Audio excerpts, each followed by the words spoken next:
Thank you all for coming. Basically, this will be an informational meeting only. I think we'll probably allow a few questions after this meeting. I think a lot of those questions can be directed tonight, which that meeting will also be held here. As you know, the commissioners put a moratorium on all applications for wind farms until our 911 system is completed. That was done back in, I think, November of last year. So with that, I think we're going to go ahead and allow EDF to make their presentation. If there's any questions, we'll just direct them to after they're done with their presentation. So thank you. We'll turn it over to EDF.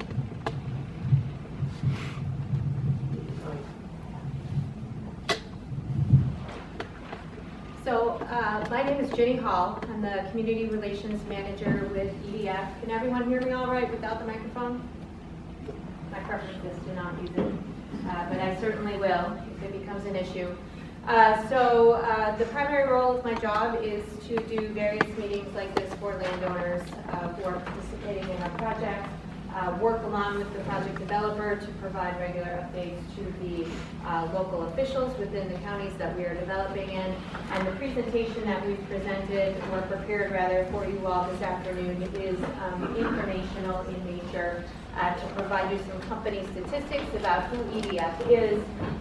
Generally speaking, the industry, the wind industry in Kansas, and then Jaun Carlos will carry us the rest of the way to talk about the project specifics and what is proposed for the Old Trails Wind project. And then we've put together some frequently asked questions that come up in a lot of meetings that will hopefully answer any general questions that you may have about the project. And then as Commissioner Becker had announced, we're happy to answer any questions at the very end.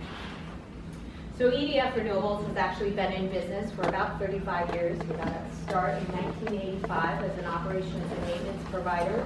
And really made quite a name for ourselves, and that O&M work remains very much an important asset to us as a company. Through time, we've begun doing self-development work, originally getting started in Minneapolis, which is where I work out of, and have been able to develop quite a few projects. You'll see on a future slide here. Our company is somewhat unique in that we are a developer, owner, operator, meaning we have a hand in everything from origination for a project all the way to operations and maintenance. Across the North American continent here, we've developed 10 gigawatts or 10,000 megawatts of projects. Almost 8,500 of those are attributed to wind. We try and retain about half of our asset pipeline as an owned assets of the company, and we are pretty much on target here with 5.2 gigawatts that are currently owned by EDF. That sales structure then allows us to be able to self-fund and finance quite a few of our projects, and the majority of them are taking place in the United States. 7,700 megawatts are currently in the United States. If we look at wind only, 8,422 megawatts are currently spinning today. You can see it's going to be a mix of both projects in the United States as well as projects in Canada. Within the state of Kansas here, we have 538 that are currently spinning as an asset to EDF. The closest to you all is in Sumner County. That's the Slate Creek Wind Project, just to the south. And then we have 3 phases of projects that are taking place in Ford County. As we look at some of our potential clients of who we can sell projects to, there really are 2 potential main purchasers. The first is going to be a traditional utility, and the second is going to be what we call a corporate purchaser. And this infographic here will show and depict some of the companies that we have outstanding agreements with, and they're very much household names like Walmart, Google, Microsoft, Yahoo, Facebook, Safeway. These are companies who are interested in purchasing wind projects in particular not only for the warm and fuzzy marketing fluff, if you will, but most importantly, because on paper, they're able to secure their power prices for the next 10, 15, 20 plus years, and it's coming at a very attractive price.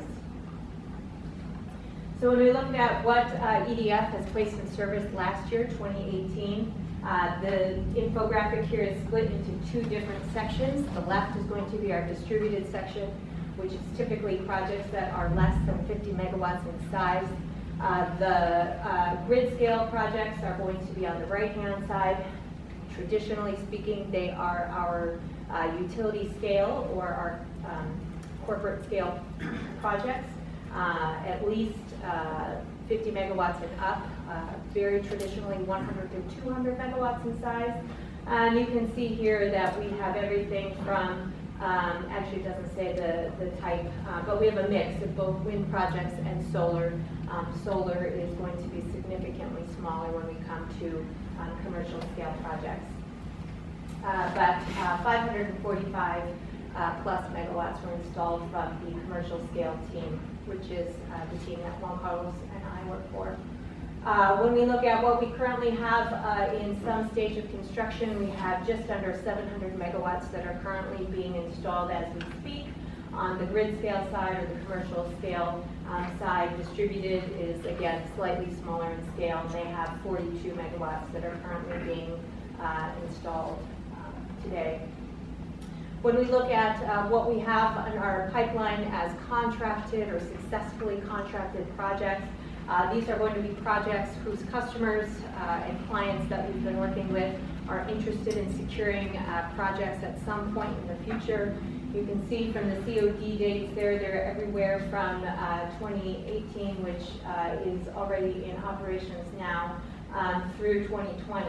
And quite a few of those projects are actually future slated projects for 2020. On that grid scale side, 1383 megawatts, so 1,383 are contracted. And to make sure that we have an ample amount of projects for our potential clients and customers to review and consider, we need to make sure from a development perspective, we have an ample number of projects that are in some stage of development for those clients to be able to look at and to meet their power needs as we look in the future here. Kansas, you can see, is a blue coded state, and that is representative of a state that we have wind assets in some stage of development. The Old Trails project is one of those. And across the continent here, we have 24 gigawatts of projects in some various stage of development, which is going to be accumulation of wind only, solar only, wind and solar, as well as some offshore wind and solar projects as well. So when we talk about Kansas in particular and wind to your state, the state itself is very much a good supporter of wind energy. 36% of the energy that your state is currently producing today is coming from existing and operational wind assets. You can see from the infographic on the right, all of the various projects that are currently in state here, just over 5,500 megawatts make up those projects. And when we talk about impact that those particular projects have had, cumulatively the American Wind Industry Association has determined $1.2 billion have been saved to its in-state customers in 2013. The industry itself supports 6,000 local jobs with $10.8 billion in capital that has been invested into those particular projects in 2018. Statewide, there's been approximately $28 million in tax revenue, both from a state and a local revenue source. And then an estimate is $15 to $20 million going to those direct landowner participants who are participating in those projects. One other note to mention, the years on that infographic represent manufacturing facilities that are located in state. Typically speaking, the more wind projects that are in any particular state, the more manufacturing facilities you will see in state as well. And that's purely from the standpoint of bringing the work to where the work needs to take place. So as components are serviced and replaced, the more local you can source some of those components, there is a pricing advantage associated with that. So many manufacturing facilities are taking up residence in the areas that we are operating projects.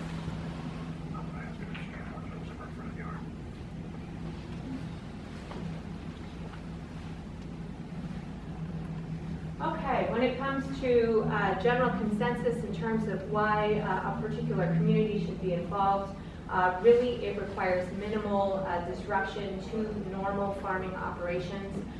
In many cases, it offers some diversification to not only the power portfolio or the energy portfolio for the state and or country that the project is operating in, but from a local farmer perspective, it offers some diversity for the crops, so to speak, that they are currently working on in their particular area. So if we look at the entire project site here, this entire boundary, as you see on the left, is approximately 93,000 acres. We do not need all of that land to be able to participate. In contrast, it's usually about half is what is considered a workable number. We currently have 48,000 acres of land that has been leased by your local residents here who are interested in seeing this project move forward and participate.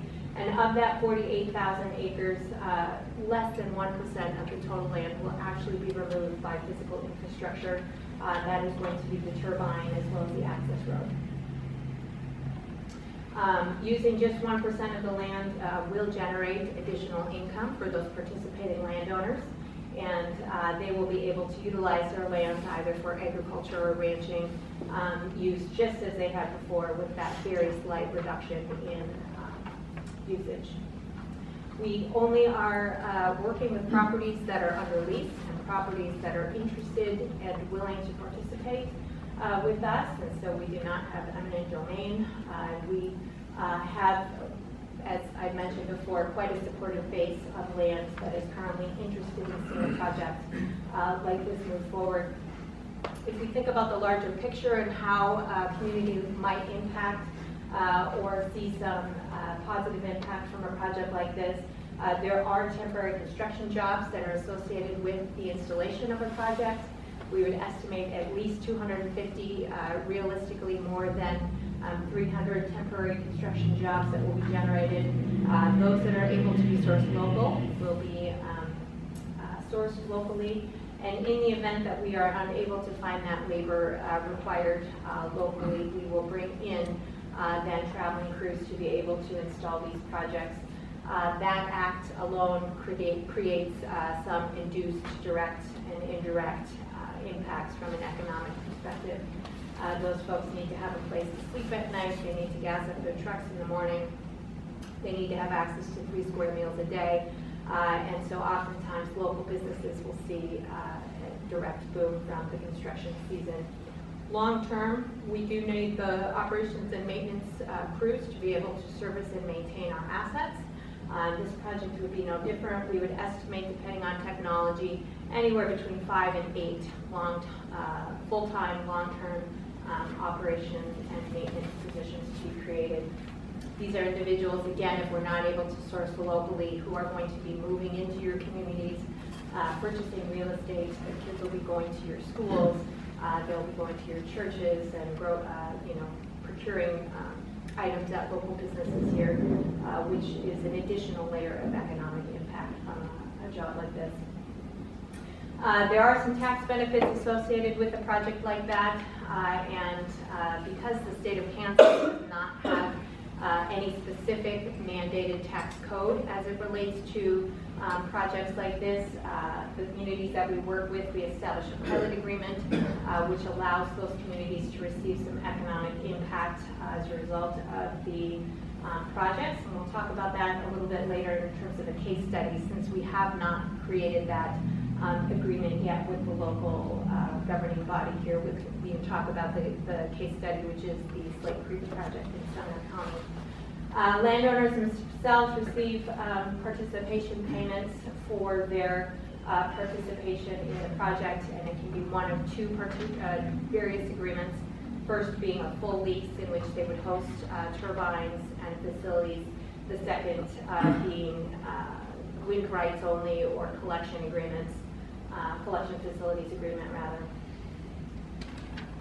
So when we look at wind in comparison to other forms of energy, the infographics here substantiate the fact that cost of wind technology has considerably gone down, and it continues to go down. And if you actually look at it in relation to traditional forms of energy, being coal and or natural gas, not only are they competitive, in many cases they are significantly underpriced when it comes to generational cost per the traditional forms of energy.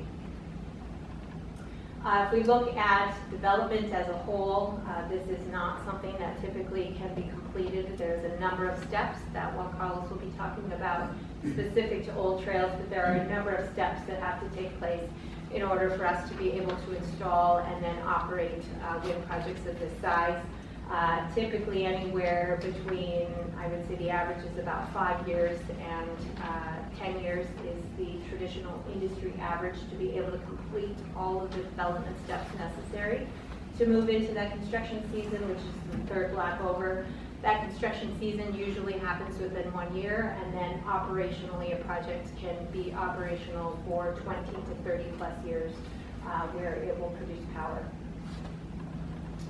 So at this point, I will turn it over to Jaun Carlos, and he will carry us through the project specifics. Thank you, Jenny. Hi, everybody. My name is Jaun Carlos. Thank you, Commissioner, for having us here. I'm going to talk to you all a little bit more about the specific wind project, which is called Old Trails Wind Project. It's our proposed project here in McPherson County. And generally speaking, we propose a 310 megawatt project. We've done a series of studies over the past 2.5 years while pre-developing this project. So we've done pretty extensive studies on the interconnection side, how transmission and interconnection will flow, and the viability for this project. As Judy had mentioned, we've also, have a project footprint of about 96,000 acres, and we've already secured 48,000 acres, a little over 48,000 acres, which allows us to have contiguity from north, south, east, and west. So the project is connected. As Jenny said, we have approximately 200 landowners and close to 50,000 acres leased for that. So a lot of people within the county have, whether with the Pens, and have been, very, very open to this proposed project. What I'd like to talk to y'all here is about, we're going to talk to y'all a little bit about what's going in progress right now, and then a little bit about what's going ahead. So as you see here, we have close to 50,000 acres leased. We've done, traditionally in a wind project, we start off by doing some internal desktop studies. Those usually last, as Jenny said, a project timeline could go anywhere between 5 to 7 years of pre-development. So the first 1.5 years or so, we start doing desktop studies. Then we further go along and start doing on-site studies, have environmental habitat surveys completed, engineering. We have a couple of years worth of Met Tower data already being collected. We've just finalized a communication study in response to the E911 moratorium. And then we're also planning on beginning some of those preliminary geotech investigations this year at the end of a few months. The interconnection study has already been filed with SPP, and we're in continued conversations. Sometimes, or those are often an iterative process, and so we're continuing with that facility study. And on the sales and marketing side, we have taken this out preliminarily into the market, and we have gotten favorable responses back from local C&I, commercial and industrial market, as well as utilities here within the McPherson area. Some things to consider for a project, which is traditional within our projects. Usually there's an alphabet soup of agencies that we coordinate with. As you can see here, there's 4 different institutions that we're currently working through some considerations. We're working, we often look at things on the ground and above, so that's why you see things here like the DoD. E911 systems, as y'all may know, which is why the moratorium was put in place initially. Wildlife and habitat considerations, and then also at state level, legislation bills, House bills that were recently quashed. So those are just a few considerations that are traditional within the time frame and time span of a project. It's not Kansas specific, although some of these things are Kansas specific. So what I'd like to talk about is what's coming up next. So you see there, we will finalize land campaign. Now, earlier I mentioned we have about 50,000 acres of land leased, and we have contiguity and what we consider to be a proposed project footprint. What I will say is, we are, until we lock everything down, we are still going to continue closing out the land campaign. As far as surveys go, again, some of those surveys do span throughout the course of a year. Some of those environmental surveys, we have to check migratory patterns and so on and so forth. So some of those processes take, they could extend out past the course of a year. Again, we for permitting, next step would be to work with the community here and attempt to get a conditional use permit with the county so that we can move forward. Obviously, there's some steps that would have to go in before that in order to get that CUP, but those are some of the next steps. Again, interconnection, we have to continue the conversation for a transmission interconnection with SPP. And that will go along in parallel with sales and marketing efforts with our internal marketing and origination folks at EDF. And then again, we are in constant communication with the DoD, MRT for potential paths forward. So that's what we have coming up over the next 6 to 8 months. And so I just wanted to flag that. And I'd like to start here now with some of the frequently asked questions. So we got about 4 or 5 slides, maybe 6 slides here that are some questions that we usually get from people at meetings such as this. And I'd like to just go over some of the specifics here for you guys. So here, in the lease terms, you guys might be asking, what's in it for me? If volunteering, these lease terms are often 30-year lease term plus 10 years. Most of that is pre-development. Sometimes we rarely go up to 10 years. As Jenny said, usually we try to get it in, try to get it to construction, within 5 to 7 years, depending on how things go with the project as far as the surveys go and how we're working through the CEP process and if there's no hiccups.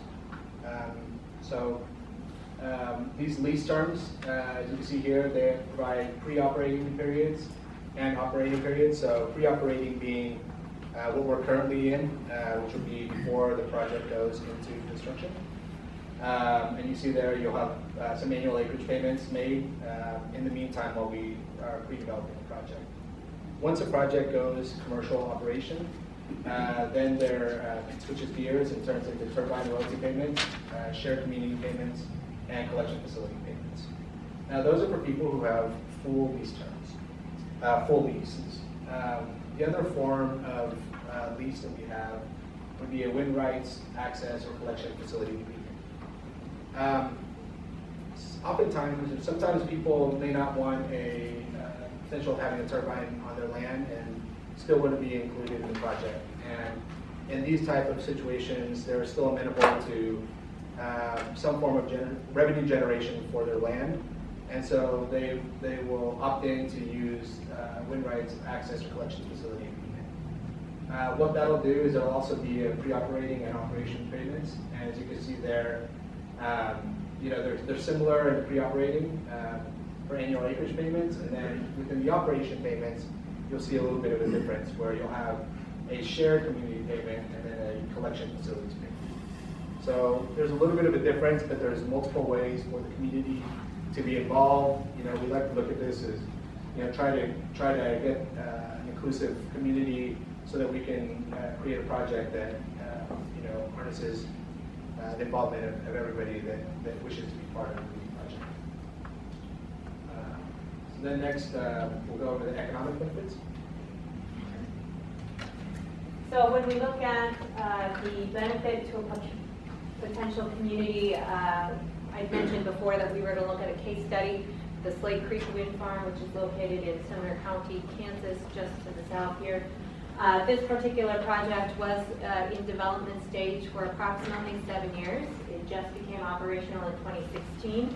So it has currently been, it's got about 3 years of usable data for us to be able to share here today. I mentioned that in lieu of tax structured regulation and base for the project itself, oftentimes developers, including EDF, will put together a pilot agreement along with the local governing agency to create revenue for those particular communities that we're working within. In Sumner County, the pilot agreement payments that have been made to date since 2016, as you can see here, amount to about $1.5+ million.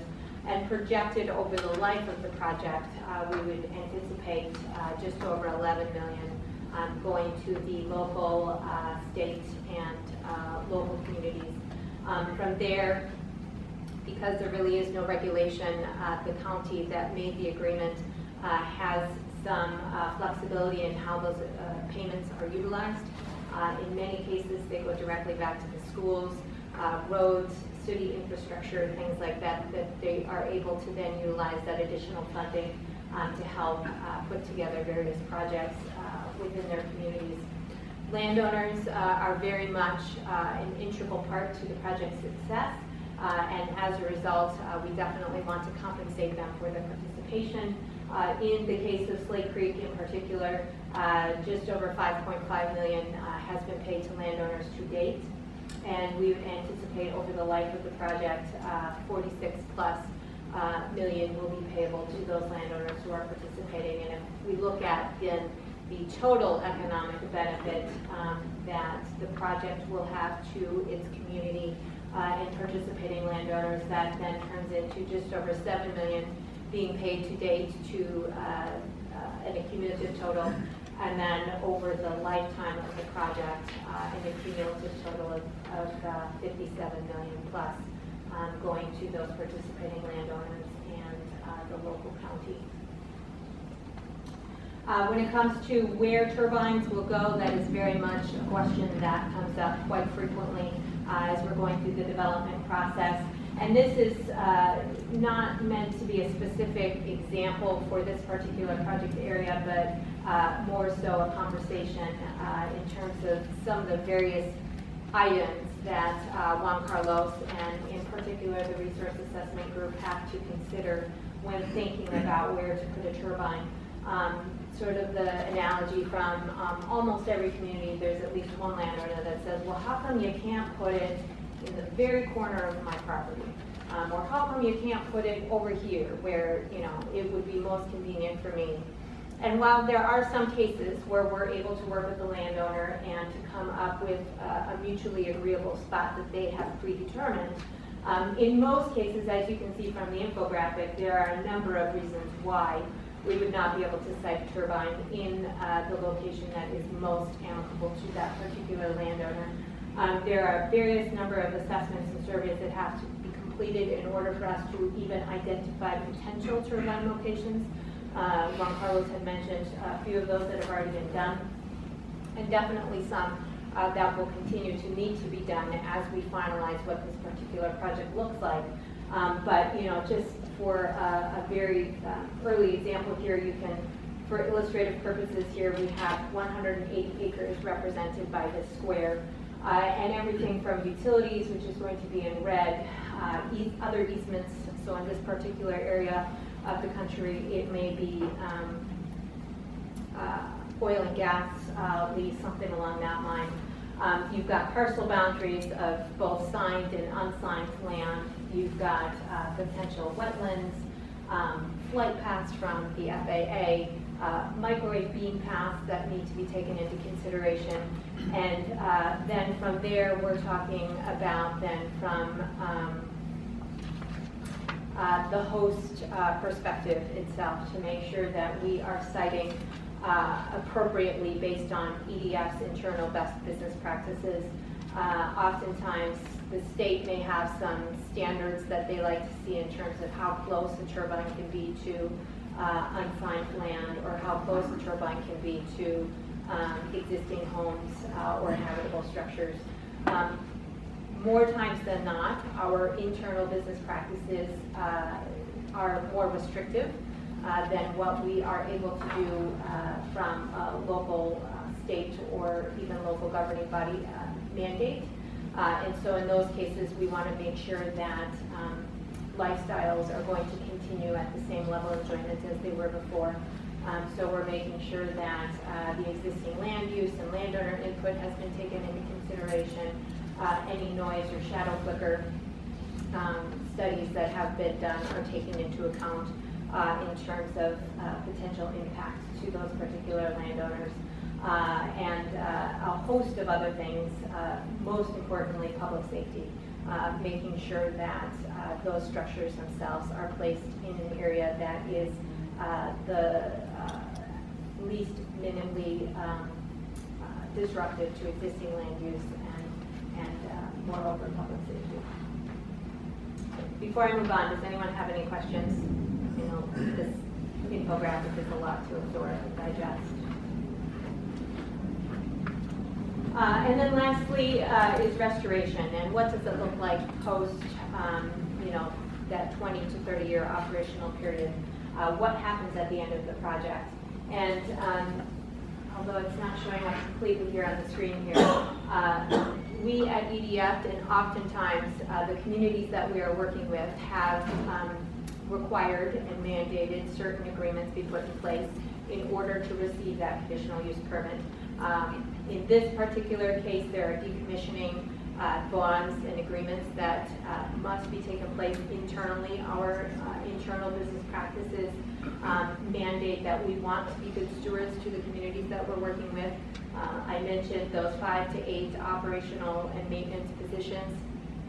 These are individuals who are not only working for EDF, but are going to be living in the communities that you are here and now. And so we don't want them to be in a particular situation where we are not being good stewards to the communities that we work with. And as such, we want to take the proactive step to make sure that decommissioning agreements are not only discussed ahead of time or ahead of construction, but are mutually agreeable to both parties, being the developer as well as the communities that we're working with.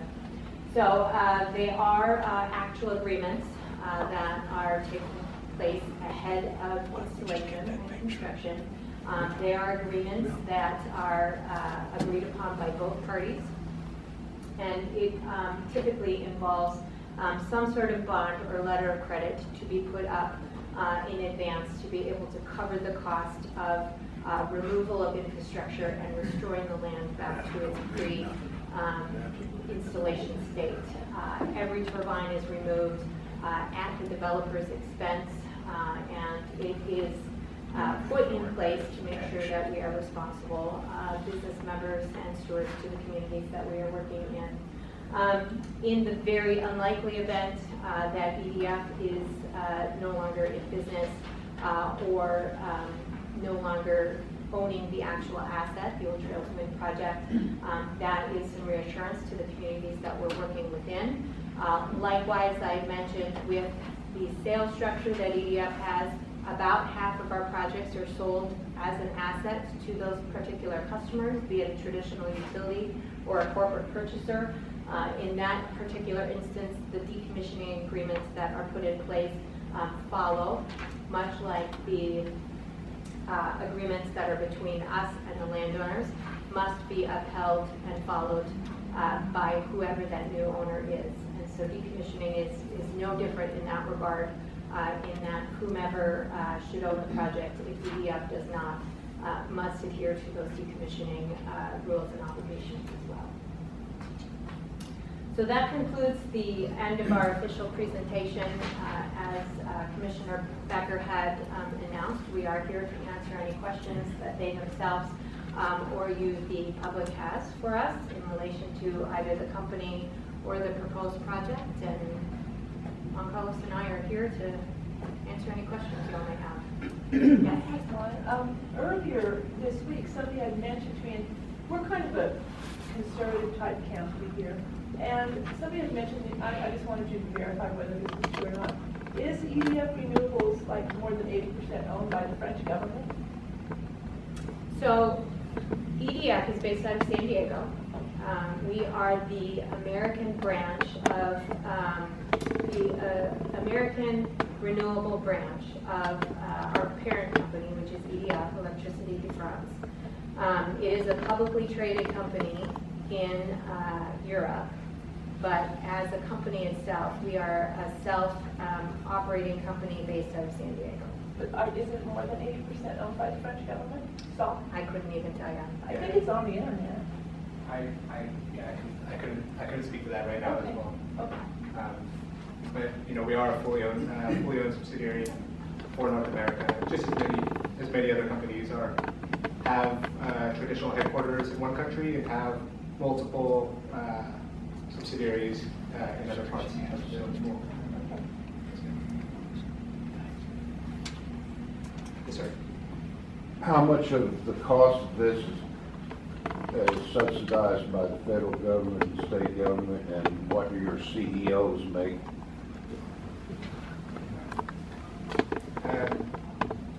To the question about CEOs, I would have to defer to the website and our financial statements. I can speak to that right now. As far as the subsidization, there is a production tax credit that is currently in place for the energy that's produced. And that's part of a mechanism to help with financing.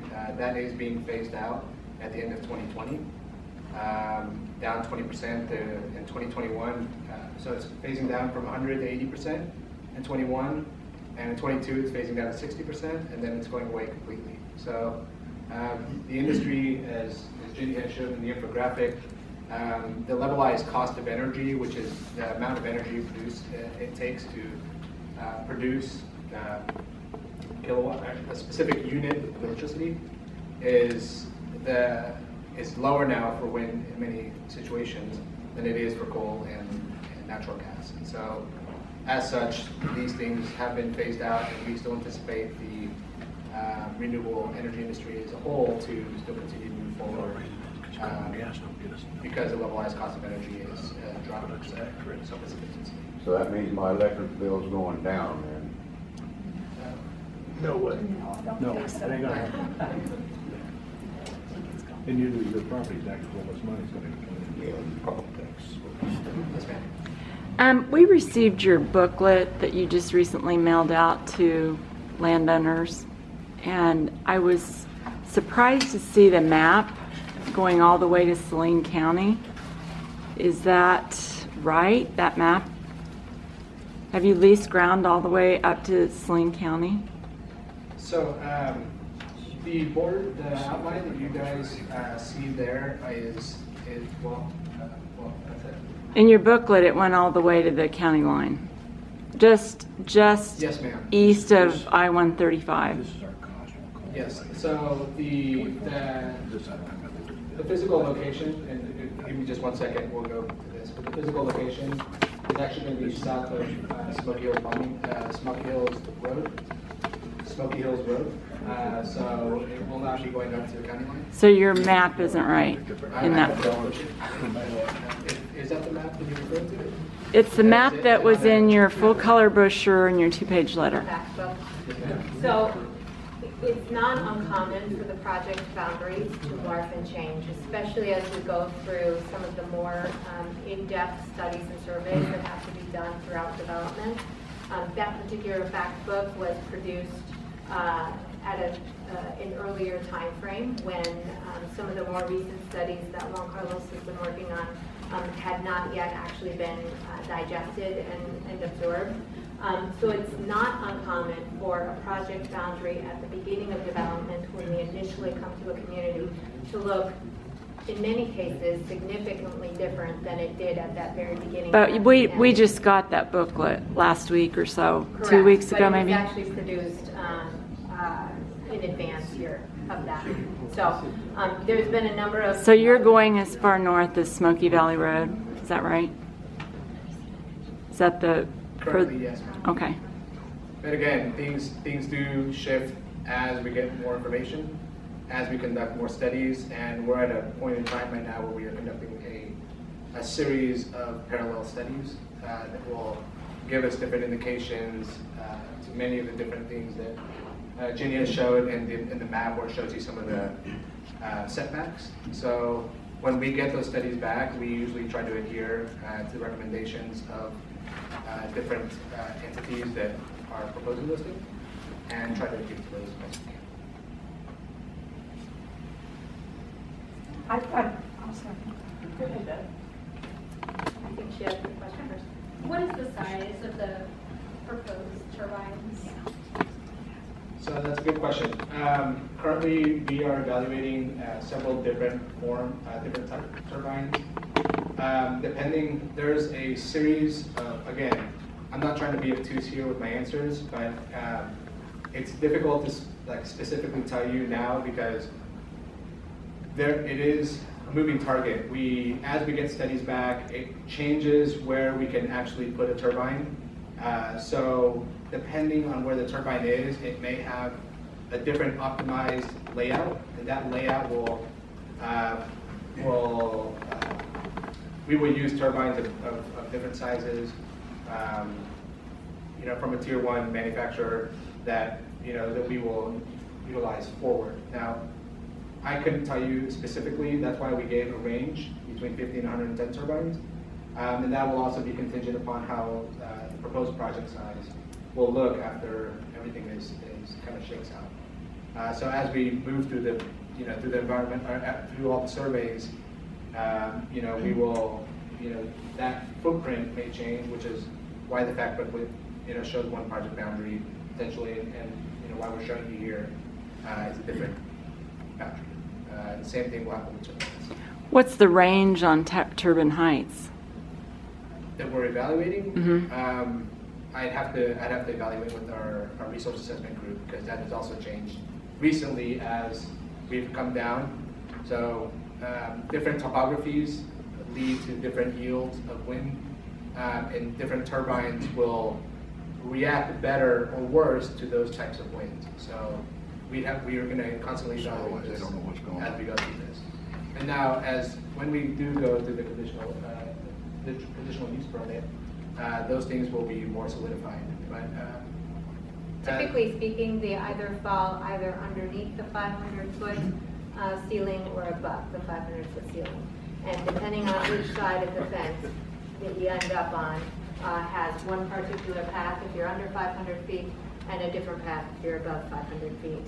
And so like Jaun Carlos had mentioned, if we're going to use a 2-megawatt machine, that's going to be a significantly higher number of turbines as opposed to using a 3 or a 3.5. So it is too early to tell what our final technology